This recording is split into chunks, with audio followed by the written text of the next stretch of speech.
I really love how hands-on it is. The class sizes are smaller. It's been really helpful getting to know other people in the class. You know, the Honors College is a unique experience for students who are highly motivated and really bright.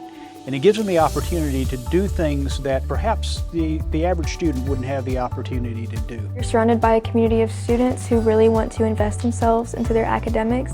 The small class size allows our professor to really interact with each of the students. Because of the smaller classes, we are able to explore more deeply. It gives me more opportunity to ask my professor questions so I can make sure that I really understand what's happening. I think the most surprising thing was that it's not only like learn every day in class. We have the opportunity to talk and discuss things and sometimes just informally talk with the students. Everybody has a sense of, I mean, you know everybody and that you have familiar faces. And it gives the students that have different majors, different backgrounds, lots of things, a chance to come together and essentially just kind of pursue their interests together and figure out how their interests are intertwined.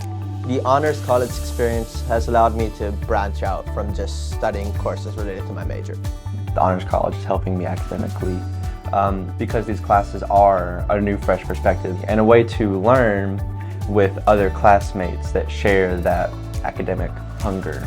Don't think of it so much as something that's going to be more academically challenging for you or that's going to like add stress to you, but really like as an experience and an opportunity to like broaden your horizon. I'm really proud that UAB is giving students such a range of choices in the Honors College. It's saying to students, we know you're smart, we know you're eager, and we've got so much material here for you.